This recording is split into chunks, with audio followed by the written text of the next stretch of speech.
Hoje nós vamos pregar. O tema da mensagem é ouse mudar. Olha para essa pessoa linda que está perto de você e diga assim: está preparado para mudar? Pergunta para outra aí: está preparado para mudar? Gente, para mudar a gente tem que ser corajoso, não tem? Tem que ter ousadia. Por isso que a mensagem é ouse mudar. Porque qualquer mudança, ela envolve a coragem. Para você mudar de cidade, para você mudar de casa, para você mudar da forma de cortar o cabelo, de se ajeitar, tem que ter coragem.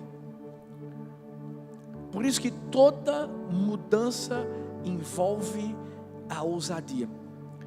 E nós, como seres humanos, nós temos muito medo, muito receio desse processo de mudança. Por quê? A gente gosta de estar no controle das coisas. É tão normal quando nós vivemos coisas que já são rotineiras.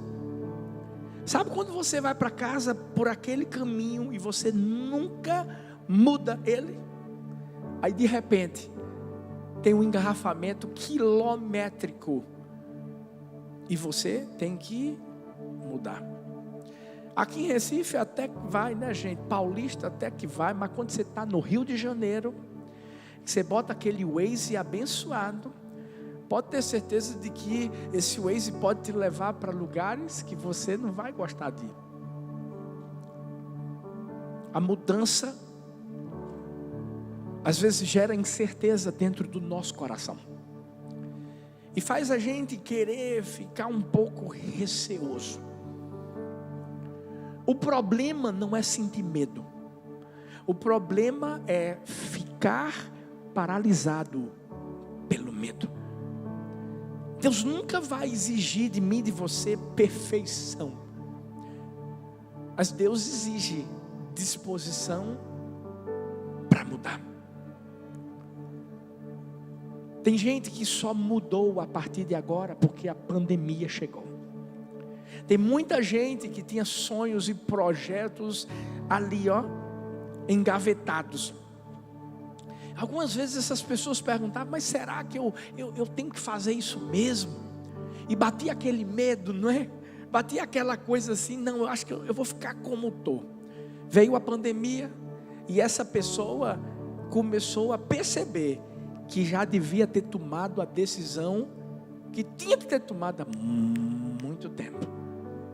E por causa da pandemia, essa pessoa se posicionou. Hoje, eu quero mostrar para mim e para você. Talvez você já tenha ouvido falar daquela história da borboleta, que era um lagarto, que se transforma na borboleta, essa metamorfose toda. Mas eu quero que você entenda que isso não acontece apenas com uma borboleta. Isso acontece com anfíbios, moluscos e algumas outras espécies de animais, de peixes. Esse processo é conhecido como metamorfose.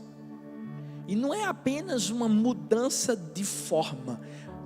Para eles, essa mudança é vital. Você já parou para pensar que se a gente não muda, a gente morre por dentro? Você já parou para pensar que tem pessoas que vivem a mesma coisa dia após dia? E Deus está tentando impulsioná-la a viver algo maior. Mas lá dentro do coração dessa pessoa, para ela está tudo muito bem. A gente tem que entender que a mudança que Deus requer de mim e de você é uma mudança que vai além de uma forma. Ela diz respeito à nossa vida, ela diz respeito ao propósito que Deus determinou para a nossa vida. Por isso que quem não muda morre. A Bíblia diz que se o grão de trigo ao cair na terra não morrer, fica ele só. Quando a Bíblia fala de morrer, a Bíblia fala de mudança, porque o grão de trigo ele tem que morrer para se multiplicar, para que o trigo possa nascer, senão não vai adiantar de nada. Para pensar, imagina se a gente fosse a mesma pessoa até hoje, a mesma pessoa desde o início da nossa vida. Quem aqui gosta de ver álbuns antigos? Ninguém. Você sabe por quê? Porque nos álbuns antigos, quando a gente se vê, a primeira sensação é aquela de estar repreendido em nome de Jesus. Sai desse corpo que não te pertence. É ou não é? Vai colocar uma foto sua antiga no Instagram. Bota. Gente, é impressionante. 4 anos atrás estava todo mundo andando de calça folgadona. Gente, deixa eu falar uma coisa para vocês. Lá na casa de oração, eu não sabia muito bem que iam fazer isso. Mas disseram, a gente vai botar umas fotos, pastor, da história da igreja e tal, isso, aquilo, outro. Aí quando eu chego na casa de oração, gente, eu tomo um susto. Porque tá eu lá. Gente, com uma calça folota. Não, nem... Eu acho que a casa de oração vai lotar hoje.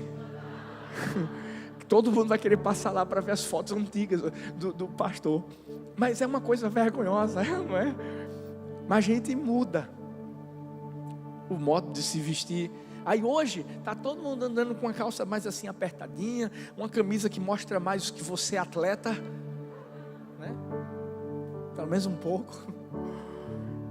Mas daqui a 4 anos a gente vai ver as fotos de antigamente, vai dizer, o quê? Eu usava uma calça apertada desse jeito? Não.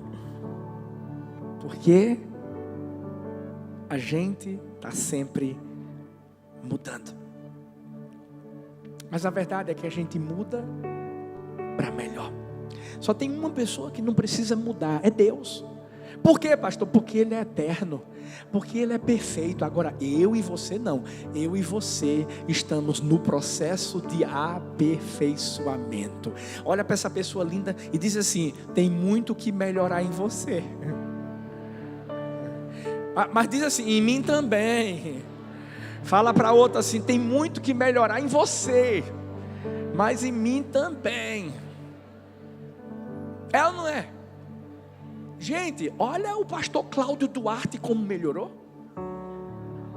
Cheguei para falar com ele, e eu olhava para o cabelo dele, eu disse, rapaz, tem alguma coisa aí. Você vê? Colocou uma prótese, ficou bonitão. Ele fez questão de mostrar uma foto para mim. Você espera aí, não ri não. Quando ele mostrou a foto, gente, meu Deus do céu, já tem gente careca dizendo assim, qual foi a prótese? Qual foi? Eu tenho um filhão meu, vou fazer a propaganda agora, o marketing. Ele é lá de Mojimirim. Você já parou para pensar que quando a gente fala isso, não, porque de prótese careca, a gente só vê careca agora assim, ó. Tá, quando tá falando aqui no alto. Mas ele deve estar, Jorginho, meu filho Jorginho, Camila, devem estar vendo essa mensagem. E ele tem uma empresa que é só de prótese. Gente, o negócio é impressionante. O cara tenta tirar. Pastor Cláudio Duarte disse assim, rapaz, nem o capeta tira a prótese de mim. Porque o negócio é forte. A gente está sempre melhorando. Heráclito disse, nada é permanente, exceto a mudança. Se tem uma coisa que vai ser permanente na nossa vida, é a mudança. Por quê? Porque nossa vida é feita de ciclos. Ela é cíclica. E para você que talvez diga assim, pastor, mas para mudar eu vou ter que perder muita coisa. Não. Quando você muda, você não perde, você é promovido. Quando Deus chegou para Abraão e disse assim, sai da tua terra, da tua parentela e da casa do teu pai, vai para um lugar que eu vou te mostrar. Deus não estava dizendo assim, vou acabar com sua vida, meu filho, a partir de hoje, olha, tudo vai dar errado na sua vida. Não. Deus estava dizendo, vou te promover. Eu vou fazer você viver o que você nunca viveu antes. Você está com teu pai aqui, agora se prepara, porque quando você sair, é que você vai começar a viver o que eu tenho sonhado para você. Deus quer que a gente cresça. E o melhor de tudo é que Deus não quer fazer uma obra pela metade. Ele começa a boa obra e Ele vai completar até o dia final. Agora, para isso tem que mudar. Se você não entender que você precisa mudar,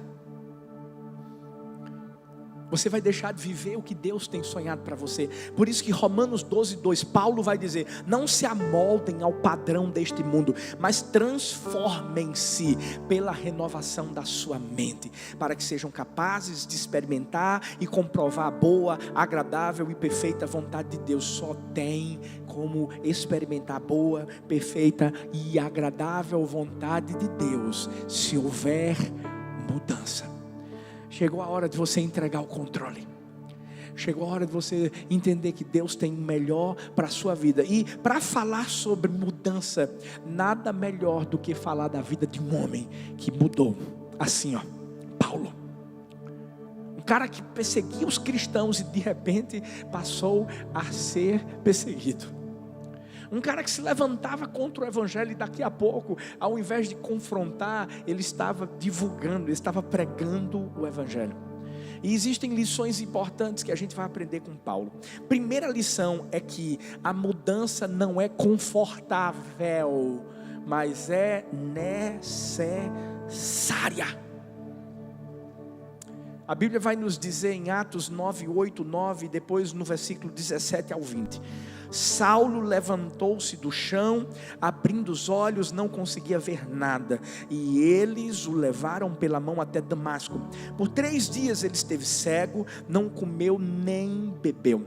Então Ananias entrou na casa, impôs as mãos sobre Saulo e disse: irmão Saulo, o Senhor Jesus, que lhe apareceu no caminho por onde você vinha, enviou-me para que você volte a ver e seja cheio do Espírito Santo.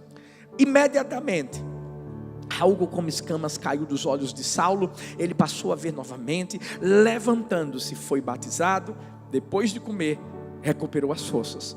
Saulo passou vários dias com os discípulos em Damasco e logo começou a pregar nas sinagogas que Jesus é o Filho de Deus. Uau, que história de transformação.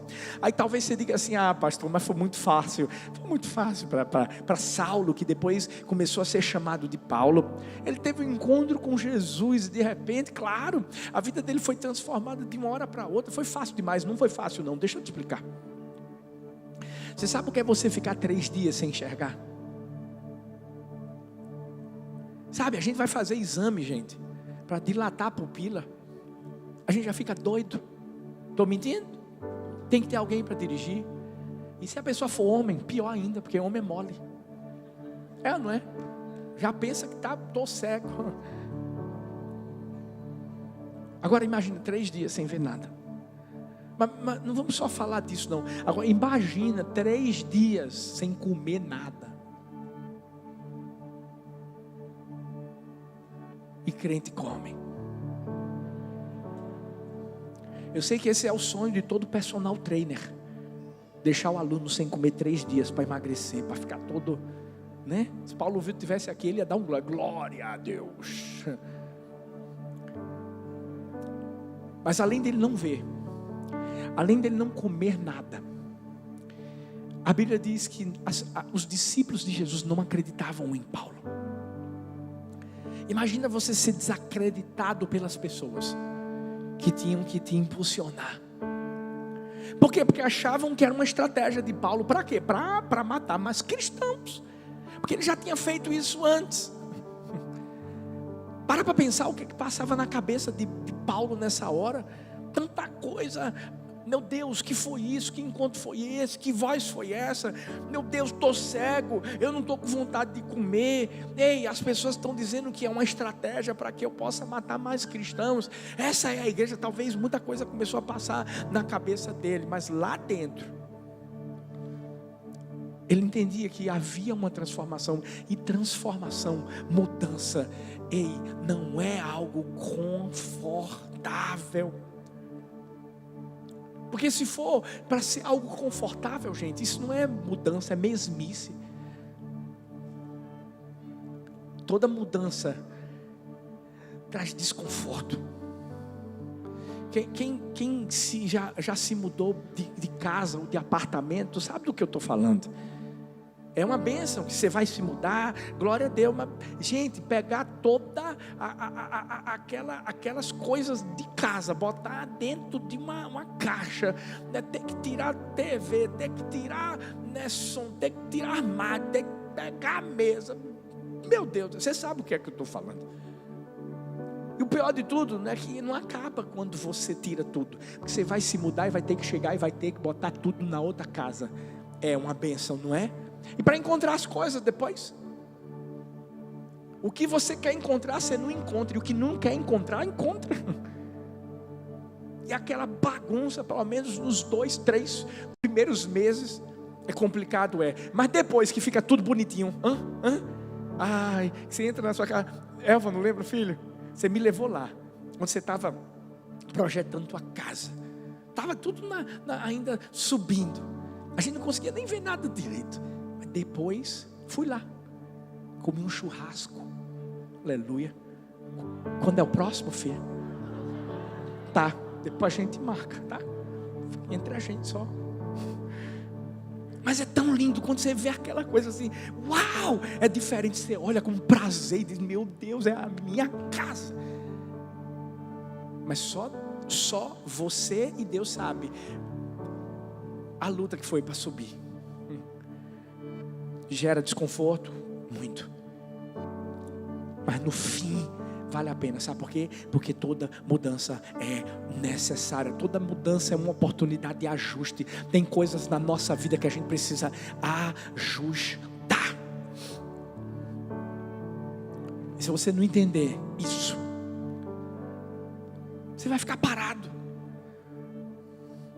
Stephen Hawking, eu discordo de muita coisa dele, mas com isso aqui eu concordo. Ele diz que inteligência é a capacidade de se adaptar à mudança. A gente tem que ser adaptável em qualquer circunstância. O problema é que às vezes a gente está tão preso às coisinhas da nossa vida que a gente deixa de viver o universo de Deus para nós. Sabe quando a gente está segurando nossas coisas e dizendo, tá bom, e Deus está perto de mim e perto de você, dizendo assim, pois eu tenho as minhas coisas para te dar, mas eu só vou conseguir te dar se você deixar as suas de lado, se você mudar. É como alguém que vai no supermercado e você pensa assim, eu vou só comprar algumas coisinhas, porque geralmente esse é o nosso pensamento, né? Vou comprar só algumas coisinhas, vou nem pegar a cesta, não vou pegar a cesta não. E aí o que acontece? Você pega uma coisa, você passa por outro lado do supermercado, opa, pega a outra. E se você tiver com fome, meu amigo, minha amiga, vou te falar, é coisa do diabo, porque você vai querer pegar tudo. Qualquer coisa que você passar, vinagre, eu quero vinagre, vai pegar. E daqui a pouco você vai estar com a mão cheia. Agora imagina se alguém chegasse para você e dissesse assim, rapaz, eu tenho um negócio que eu quero te dar e é de graça. Você não ia conseguir pegar, porque você já estava com tudo que é seu nas mãos. É o que Deus faz comigo e com você. Lembra quando eu disse que a gente só vive a boa, perfeita e agradável vontade de Deus? Quando a gente entende que precisa mudar, e mudança é entregar o controle a Deus. E entender que Ele tem o melhor para nós. Sabe, eu convido você a usar a cestinha. Usa a cestinha. E a cestinha tem um nome, Espírito Santo de Deus, que traz sabedoria, que traz discernimento, que te guia como ninguém, para você dar os passos que você tem que dar, para você recuar quando você tem que recuar, para você fazer aquilo que Deus está dizendo, faz. É isso que a gente vive nessa igreja. Talvez você pense assim, pastor, como é que tanta coisa acontece na igreja do amor de uma forma tão natural? É por causa da cestinha.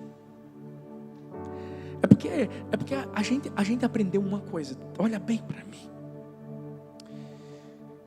A gente aprendeu que a gente é uma igreja que não tem medo de mudança. Porque quando a gente chegou, porque a gente estava naquele templo pequenininho, e Deus disse assim, vai para a quadra, a gente foi. E foi desconfortável, foi. Porque você imagina, dia de quarta-feira, dia de domingo, gente, os guardiões do templo tinham que colocar um telão lá, uma lona bem grande, botar dar show, dar som, cadeira, milhares de cadeiras, bota, tira. E quando tinha conferências que a gente ficava uma sexta, um sábado e um domingo, os guardiões dormiam lá dentro, gente. Era para cuidar de tudo. Era desconfortável, muito, mas valeu a pena. Aí a gente sai daquela quadra, a promotoria tirou a gente lá, e a gente vai para uma outra quadra descoberta, e você sabe a história. A gente orou e disse, Deus, não deixa chover não. Foi desconfortável ficar numa quadra descoberta, foi desconfortável, tendo que botar som também, tendo que botar cadeira, botar tudo aquilo, mas valeu a pena. Foi necessário, para a gente depois ir para onde? Para o Alta Unção. Chegar lá naquela casa de show que é chamada de Altas Horas. A gente, vamos mudar esse negócio, gente. É alta unção agora. Chegou aqui, a unção pega você de com força. E quem viveu isso com a gente deve se lembrar. Quando chovia, meu Deus, parecia que tinha uma tempestade interna. Porque o pessoal de trás, que pegava a rebarba da chuva, começava a andar com a cadeira. Não, era uma unção, gente. Eu lembro que tinham pastores amigos meus que estavam pregando, nunca tinham visto aquilo na vida, e quando ouviam aquele barulho, aí, é normal isso, gente? É normal, fica tranquilo, continua, vai fluindo. E aí de repente Deus traz a gente para o complexo. E a gente vem marchando. Num domingo especial, em agosto, 5 de agosto. Mas quando a gente chegou aqui, tinha ar-condicionado, gente. Não tinha nada.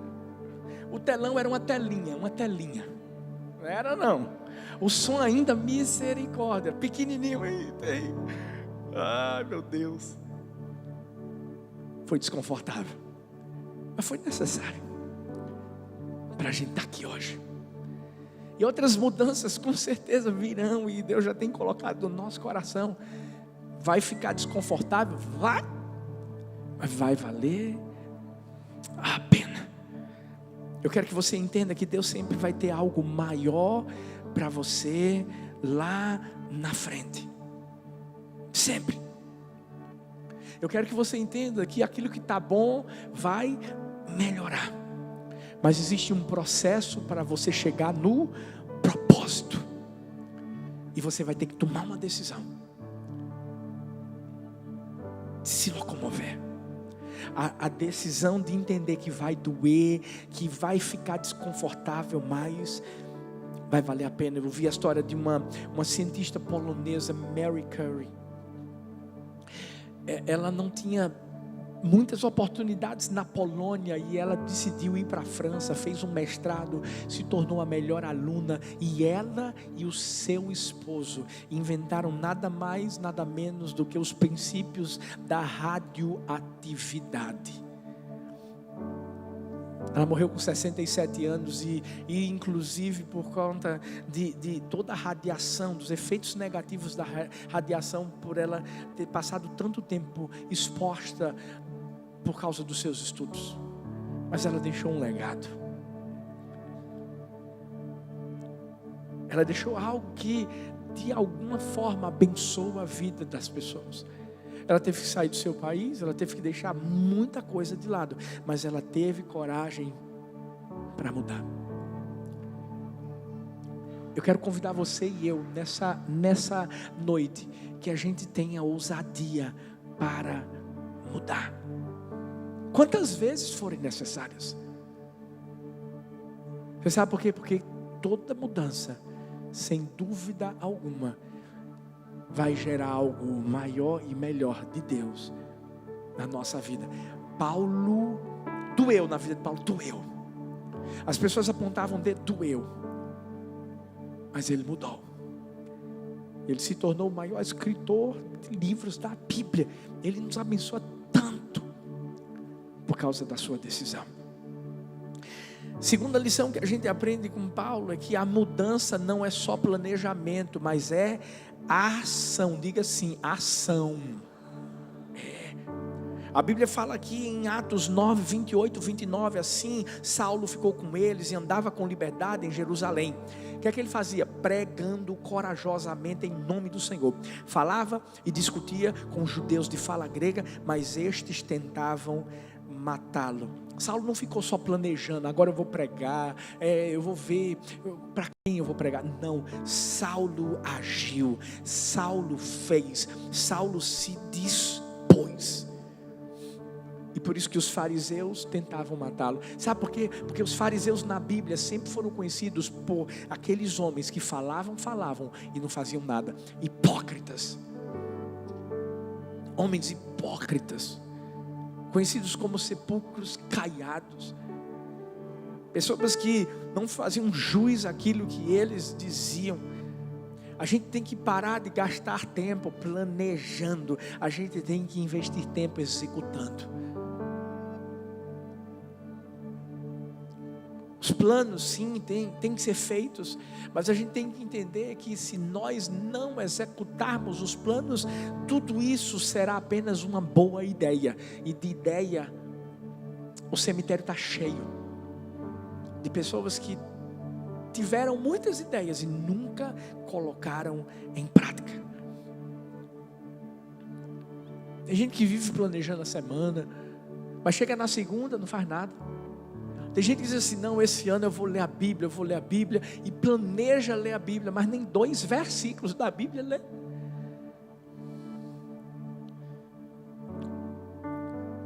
Muitos se dispõem para planejar, mas não se dispõem para executar. E o que Deus quer de mim e de você não é só planejamento, é ação. Deus não quer que a gente só fale, Deus quer que a gente faça, que a gente pratique. Por quê? Porque alguém que apenas fala e não pratica, nunca vai viver nada grande na sua vida. Nunca. Por mais que você diga assim, pastor, mas eu até planejo, eu até falo, mas de repente se mudar. Deixa eu te dizer uma coisa, meu filho, minha filha.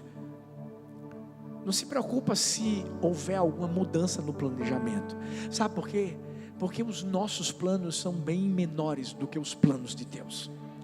Porque eu vou te dizer uma coisa, quando eu cheguei aqui em Paulista, que eu estava lá naquela igrejinha pequenininha, eu tinha um plano. Qual era o plano, pastor? Comprar todas as casas da rua 64. Quem lembra aí? Pessoal do antigo. E tinha a rua 64 e tinha a outra rua do lado. Eles vamos comprar tudo. E quando a gente comprar tudo, a gente constrói um templo bem bonito. E eu empolgado. Mas sabe o que é que Deus fez? Deus disse assim, não, o seu plano é muito menor do que o meu. E aí Deus, olha para o lugar que Deus trouxe a igreja do amor. Não, gente, vamos celebrar o Senhor. Meu Deus. Agora tem que planejar, planeja. Agora vai e bota em prática. Eu acho que você já deve ter ouvido falar dos irmãos Wright. Para os americanos, eles foram os que fizeram um avião e fizeram voar. É interessante porque eu descobri que na história, uma pessoa disse que tinha construído um avião antes dos irmãos Wright. Mas sabe o que ele disse? Ele disse assim, eu tinha medo de voar. Eu tive medo de executar o meu plano. Veja que coisa. A gente conhece os irmãos Wright. Mas esse cara que diz que fez antes dos irmãos Wright. Esse avião, ninguém sabe o nome, ninguém nunca viu uma foto. Você sabe por quê? Porque no mundo ninguém vai conhecer os sonhadores, a gente vai conhecer os realizadores. A gente vai conhecer as pessoas que deram passos. Sabe por que a gente conhece esse homem chamado Saulo, que depois foi chamado de Paulo? Porque Paulo não ficou esperando no lugarzinho dele, planejando, eu vou pregar, não.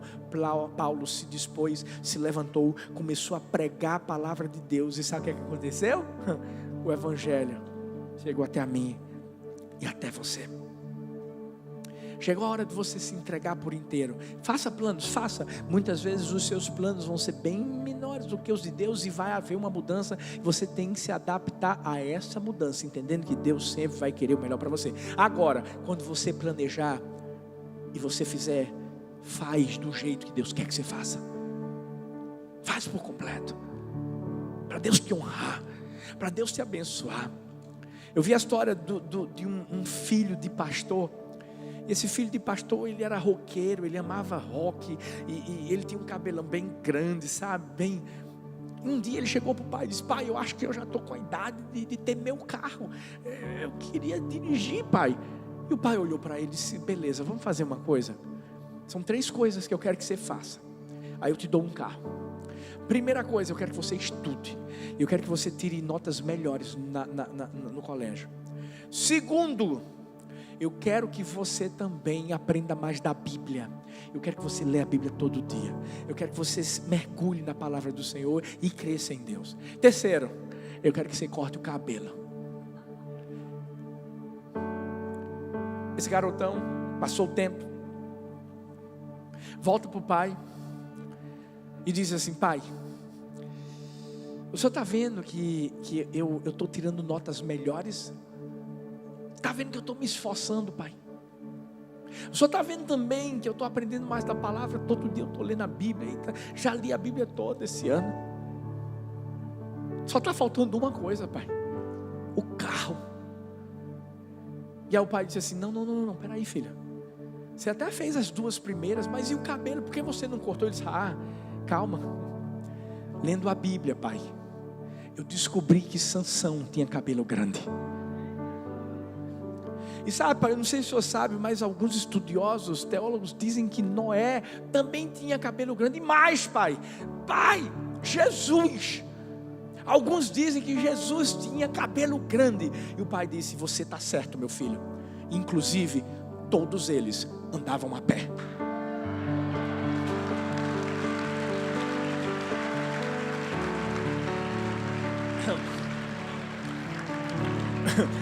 Se for para mudar, muda tudo que tem que mudar. Se for para planejar, planeja tudo e faz tudo. Deus é o Deus que não faz nada pela metade. Ouse mudar, mas não fica nos planos, vai para ação. Em último lugar, a mudança não é o fim, é o começo. Se prepara, meu filho, porque a mudança não é a linha de chegada, é o ponto de partida. Todo dia a gente vai precisar ser transformado. Todo dia algo novo precisa acontecer na nossa vida. Por isso que Filipenses 3:8 diz, e é Paulo que escreve isso: mais do que isso, considero tudo como perda, comparado com a suprema grandeza do conhecimento de Cristo Jesus, meu Senhor, por cuja causa perdi todas as coisas. Eu as considero como esterco para poder ganhar Cristo. Sabe o que é que Paulo fez? Pegou tudo que ele tinha da vida dele antiga. Ele disse assim: tudo isso que eu tinha, títulos, porque Paulo era um cara muito inteligente. Ele disse assim: tudo isso que eu tinha, toda aquela fama de bonzão, o cara que matava os cristãos, eu quero deixar de lado, eu quero considerar como esterco. E sabe o que é que eu quero fazer? Eu quero começar de novo. Eu quero ser transformado, sabendo que eu vou ser transformado hoje. Amanhã vai ter mais alguma coisa que vai ter que acontecer na minha vida, vai ter que mudar. Eu vou estar mudando até Jesus voltar. Uau, se Paulo, que era Paulo, tomou essa decisão, quanto mais eu, quanto mais você. Se a gente entender que a mudança não é o fim, é o começo, a nossa casa vai ser melhor. Você vai começar a entender que, talvez lá dentro da sua casa o celular está reinando. Você vai ter que mudar e vai ter que passar mais tempo com sua esposa, ou com seu esposo, ou com seus filhos. Mas isso não vai ser só um dia, vai ser todos os dias. Talvez existe alguma ideia tão grande dentro do seu coração e até hoje ela está aí, guardada, engavetada, e Deus está dizendo assim: hoje é o dia de você botar ela em prática. Existem tantas coisas na nossa vida que precisam ser mudadas, mas isso não é o fim, é o começo. Hoje eu quero te convidar a não apedrejar a mudança, abrace a mudança. O que é que Deus está falando para você mudar? Às vezes é um relacionamento que vai ter que mudar. Engraçado porque Paulo inicialmente apedrejou a mudança, porque apedrejou Estevão. E Estevão falava justamente de Jesus. Mas tem uma hora que Paulo não tem mais como fugir. É nesse encontro com Jesus que ele o abraça eternamente. A mudança não é sua inimiga.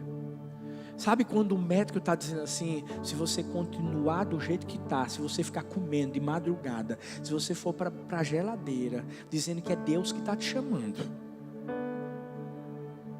você vai morrer. Você sabe por que eu emagreci 13 quilos? Sabe por que eu comecei a me cuidar mais, a me exercitar? Não é vaidade nenhuma não, gente. É porque quando eu fui na nutricionista, ela disse isso para mim, disse assim: sua família tem um histórico de diabetes. Se você continuar dessa forma, você vai entrar no mesmo histórico. Do jeito que você está, você tem. Vai ver as fotos lá na casa de oração depois. Do jeito que você está, você pode ter um ataque do coração assim, Ou você cuida, ou você muda, ou vai ser o seu fim. E eu vou te dizer uma coisa: eu quero viver muito tempo, porque eu quero ganhar muitas vidas para Jesus. Eu quero viajar o mundo levando o avivamento do amor. Sabe, eu quero cuidar não só das minhas filhas, mas dos meus netos que vão ver. Eu quero ver essa meninada sendo muito mais usada do que eu. Eu quero ver Paulista rendida aos pés do Senhor, e de Paulista ao mundo. E foi aí que eu mudei. São 8 anos, 9 anos que eu continuo o mesmo filé de sempre. Estou brincando, já estou brincando. Me empolguei. Alguém me pergunta assim: pastor, nem nas férias o senhor engorda? Nem nas férias, porque nas férias eu continuo me cuidando. Mesma coisa. Porque para mim mudança não é o fim, é o começo. Todo dia tem um novo começo. O interessante é que qualquer mudança, por menor que seja, da sua direção atual, ela pode trazer uma grande transformação na nossa vida. Vou encerrar falando isso. Eu queria que você ficasse de pé no seu lugar. Na estação de trem em St. Louis, nos Estados Unidos, um senhor indevidamente ele empurrou, sem querer, um pequeno pedaço do trilho, um pouco mais do que 7 centímetros. Você sabe o que aconteceu? Um trem que deveria ir para uma cidade que fica em Nova Jersey, que se chama Newark, acabou numa estação em Nova Orleans, em um outro estado dos Estados Unidos chamado Louisiana. Gente, são cerca de 2.000 quilômetros de distância. Sabe por quê? Por causa de uma mudançazinha de percurso. Posso te dizer uma coisa? O que Deus mandar você mudar hoje, muda. Você sabe por quê? Você não tem ideia da transformação que isso vai trazer para a sua vida. Talvez sua família está precisando justamente disso, de uma mudança sua. É só você dar o primeiro passo. Porque quando você der, O que aconteceu na vida de Paulo vai acontecer na sua. Vai ser confortável, pastor? Não, mas é necessário. Não fica no planejamento, não fica dizendo, não, eu vou mudar, eu vou emagrecer, eu vou me cuidar, eu vou fazer isso, eu vou fazer aquilo outro. Não, não, vai para a ação. Arregaça as mangas e mostra que aquilo que você precisa para viver o que Deus quer para você, Deus já colocou dentro de você. Agora entenda, não vai ser o fim. A mudança de hoje vai trazer uma outra mudança amanhã, e assim por diante, até Jesus voltar.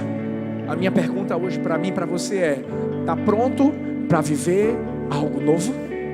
Você está pronto para dizer, eu vou mudar na minha casa, eu vou mudar como empresário, eu vou mudar na minha vida com Deus? Ei, eu não sei o que é que precisa de mudança hoje, mas hoje eu te convido